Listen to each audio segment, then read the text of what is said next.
ছাত্রের সাথে জনতা নেমেছে। অতএব দেখুন, the large portion of the citizen of the country তারা একদিকে চলে আসছে। দল বা শাসক বা সেনাবাহিনী তাদের সকলকে বুঝতে হবে এই ছাত্র জনতা যেভাবে রক্ত দিতে শিখেছে, অতএব তাদেরকে আর দমিয়ে রাখা যাবে না। যেই লোকটির দরজা বিশ্বের প্রত্যেকটি রাষ্ট্রপতির কাছে, প্রত্যেকটি সরকার প্রধানের কাছে রয়েছে, সেই মর্যাদাবান ব্যক্তিটি যদি আজকে হাল ধরেন, নিশ্চয়ই জাতি কোনো কন্ট্রোভার্সিতে যাবে না। যে উচ্চতায় ফারেনহাইট যেই জায়গায় গিয়েছে ব্যারোমিটারের, সেই জায়গা থেকে যদি আপনি এখনই বরফ না ঢালেন, তাহলে যে কোনো ঘটনা ঘটতে পারে, আপনি আর এটাকে ফেরাতে পারবেন না। সেটা হচ্ছে যে ইসরায়েল এন্ড মোদি, এই দুজনে মিলে যে প্ল্যান এন্ড প্রোগ্রাম করে এগুচ্ছে, সেটারই ব্লুপ্রিন্টটা এক্সিকিউট হচ্ছে বাংলাদেশে। সেই কারণেই এইভাবে হত্যাযজ্ঞ চলছে। এখন ভারতকে বুঝতে হবে, ভারত নয়, মোদী সরকারকে বুঝতে হবে যে সে কি আর কন্টিনিউ করবে কিনা। যদি বাংলাদেশকে এইভাবে একটি ধ্বংসস্তূপ তৈরি করে, এই যে 18 কোটি জনগণ রয়েছে, এখান থেকে যে বিস্ফোরণটা হবে, তাছাড়া ইসরায়েল যেভাবে মুসলমান নিধন করছে, মোদী যেভাবে সমর্থন করছে, এই সবকিছুর সমন্বয়ে যে একটি পরিবেশ সৃষ্টি হবে, এই পরিবেশটি খুব বাজে একটি পরিবেশ সৃষ্টি হবে, যেটা ভারত পরবর্তীতে সামলাতে পারবে না। সেজন্য ভারতকে বুঝতে হবে এই মুহূর্তে তাদেরকে এই সহযোগিতা হাত বাড়িয়ে কিভাবে এই পরিবেশটা, এই সমস্যাটা কন্ট্রোল হয়, সেদিকে তাকে যেতে হবে। দ্বিতীয়ত বুঝতে হবে সেনাবাহিনীকে। সেনাবাহিনী লেগাসি ক্যারি করে তার আগের জেনারেশন থেকে। দেখুন, রিটায়ার্ড যারা সেনাবাহিনী রয়েছে, তাদের সন্তানরা প্রচুর সেনাবাহিনীতে রয়েছে। রিটায়ার্ড সেনাবাহিনী যারা রয়েছে, তারা সকলেই রাজপথে নেমেছে, আপনি দেখেছেন, তাদের পরিবার পরিজন সকলেই নেমেছে। অতএব সেনাবাহিনীর একটা লেগাসি বাংলাদেশে রয়েছে, যে দুর্দিনে জনগণের পাশে দাঁড়ানো। এই জায়গাটি থেকে সেনাবাহিনীকে রিয়েলাইজ করতে হবে যে how far they could go. এইখানে যদি কোনো ছল চাতুরি বা কোনো টেকনিক তারা ব্যবহার করে, যেটা মঈন ইউ আহমেদ ব্যবহার করেছিলেন, একটা শিফটিং ইন্টারমিডিয়েট টাইম নিয়ে আমাদেরকে ভারতের সেবাদাস বানানোর যে ব্যবস্থাটি মঈন ইউ আহমেদ করেছিলেন, দেশ থেকে জগত্তল পাথরের কাছে 6 ঘোড়ার বিনিময়ে যে তিনি দিয়েছিলেন, এই ধরনের কোন রকম ট্রিক্স যদি এখন আবার এই সেনাবাহিনীর মাধ্যমে করতে চায়, সেটি আরো জঘন্যতম অপরাধ হবে। তার কারণ বুঝতে হবে সেনাবাহিনীকে যে তার লেগাসি যারা পূর্বপুরুষ ছিল, তারাও আজকে আন্দোলনের সমর্থন রয়েছে, এবং এই সেনাবাহিনী বাংলাদেশের জন্য একটি ঐতিহ্যবাহী প্রতিষ্ঠান, এবং তাদেরকে আফটার অল জনগণের পাশে দাঁড়াতে হবে। যত বিলম্বিত হবে তত তাদের ক্ষতি হবে, এটা কিন্তু সেনাবাহিনীকে বুঝতে হবে। আর আজকে রাজনীতি যারা করছেন, তাদের বুঝতে হবে যে এই যে আজকের এই গণ অভ্যুত্থান, এটি কিন্তু কোনো দলীয় অভ্যুত্থান নয়। কোন দল জোর করে দাবি করতে পারবে না যে এই শেখ হাসিনার এই শোষণ রাজনীতি, এই বৈষম্য রাজনীতির জন্য আজকে দলীয় রাজনীতিবিদগুলো দল আজকে সামনে এগিয়ে আসছে, এটা কেউ আজকে এই দাবি রাখতে পারবে না। এই দাবি রাখতে পারবে এই নতুন প্রজন্মের ছাত্ররা। ছাত্রের সাথে জনতা নেমেছে। অতএব দেখুন, the large portion of the citizen of the country তারা একদিকে চলে আসছে। দল বা শাসক বা সেনাবাহিনী তাদের সকলকে বুঝতে হবে এই ছাত্র জনতা যেভাবে রক্ত দিতে শিখেছে, অতএব তাদেরকে আর দমিয়ে রাখা যাবে না। এই বিষয়টিকে আমাকে আত্মস্থকরণ করতে হবে যে there is no way they can continue, there is no way। এটা তাদেরকে বুঝতে হবে। এটা কিন্তু আমরা এর আগে এই ধরনের ইতিহাস দেখিনি, কিন্তু যে ইতিহাস তৈরি হতে যাচ্ছে, এটা থেকে আমাদের উপলব্ধি হতে হবে এই ছাত্র জনতাকে আর আটকে রাখা যাবে না। অতএব সুবুদ্ধি আসতে হবে আমাদের সকলকে, কিভাবে আমরা এখান থেকে এই জাতিকে ফিরিয়ে আনতে পারি। মিলন ভাই দুজনের নাম বললেন, দেখুন আমি কারোর সাথে কারোর তুলনা করতে পারছি না, কিন্তু আমাদের বিশ্বের কাছে বাংলাদেশের মর্যাদা যিনি এনেছেন, তিনি একটি ব্যক্তি, একক ব্যক্তি, তার সাথে কাউকে এই মুহূর্তে তুলনা করা ঠিক হবে না। তিনি হচ্ছেন ডক্টর ইউনূস, যিনি পৃথিবীর সবচেয়ে সম্মানীয় পদক প্রত্যেকটি পেয়েছেন, যিনি আর্থ মানবিক সাহায্য দেওয়ার জন্য যে মডেল তৈরি করেছে, এই মডেল বিশ্বময় খ্যাত রয়েছে।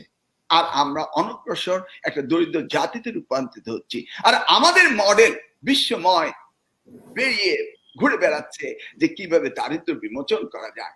যেই লোকটির দরজা বিশ্বের প্রত্যেকটি রাষ্ট্রপতির কাছে, প্রত্যেকটি সরকার প্রধানের কাছে রয়েছে, সেই মর্যাদাবান ব্যক্তিটি যদি আজকে হাল ধরেন, নিশ্চয়ই জাতি কোনো কন্ট্রোভার্সিতে যাবে না।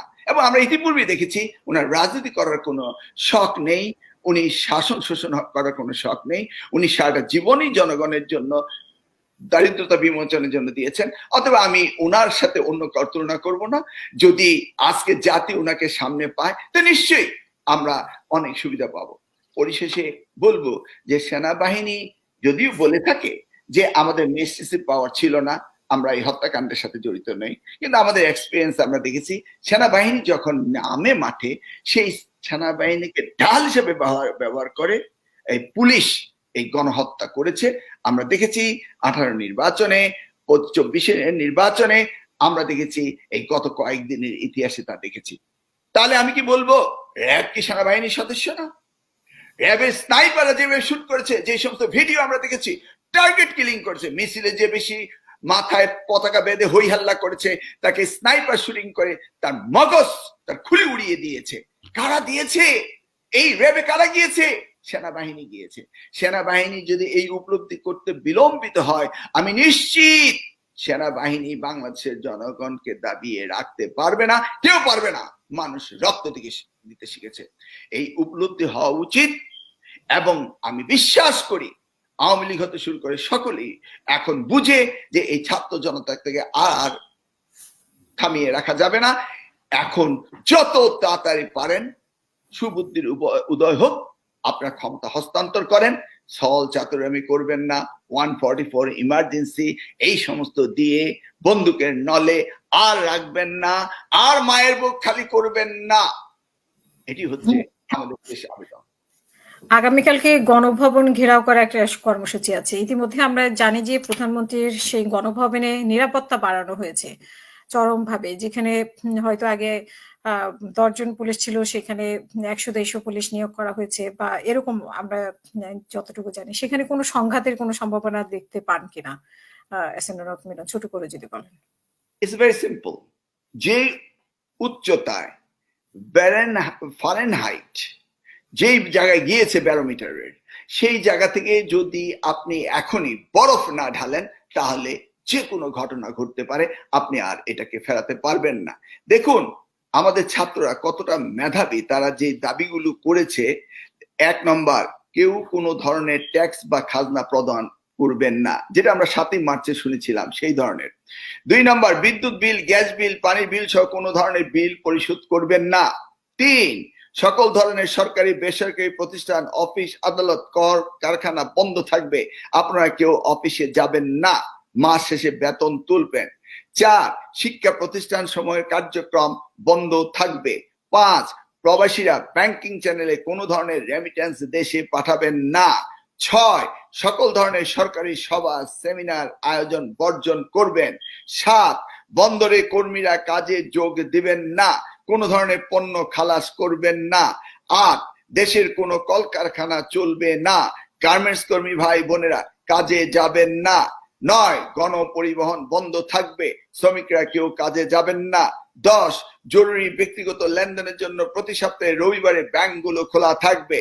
11, পুলিশ সদস্যরা রুটিন ডিউটি ব্যতীত কোনো ধরনের প্রোটোকল ডিউটি, রাইট ডিউটি ও প্রটেস্ট ডিউটিতে যাবেন না, শুধুমাত্র থানা পুলিশের নিয়মিত থানার রুটিন ওয়ার্ক করবেন। 12, দেশ থেকে যেন 1 টাকাও পাচার না হয়, সকল অফশোর ট্রানজাকশন বন্ধ থাকবে। 13, বিজিবি ও নৌবাহিনী ব্যতীত অন্যান্য বাহিনী ক্যান্টনমেন্টের বাইরে ডিউটি পালন করবেন না, বিজিবি ও নৌবাহিনীকে ব্যারাক ও কোস্টাল এলাকায় থাকবে। 14, আমলারা সচিবালয়ে যাবেন না, ডিসি বা উপজেলা কর্মকর্তা নিজ নিজের কার্যালয়ে যাবেন না। 15, বিলাস দ্রব্যের দোকান, শোরুম, বিপণী বিতান, হোটেল, রেস্টুরেন্ট বন্ধ থাকবে। হাসপাতাল, ফার্মেসি, জরুরি পরিবহন সেবা যেমন ঔষধ, চিকিৎসা সরঞ্জাম, অ্যাম্বুলেন্স, ফায়ার সার্ভিস, গণমাধ্যম, নিত্য প্রয়োজনীয় দ্রব্য পরিবহন, জরুরি ইন্টারনেট সেবা, জরুরি ত্রাণ সহায়তা এবং এই খাতে কর্তব্যরত কর্মকর্তা কর্মচারী পরিবহন সেবা চালু থাকবে। নিত্য প্রয়োজনীয় দ্রব্যের দোকানপাট বেলা 11টা থেকে 1টা পর্যন্ত খোলা থাকবে।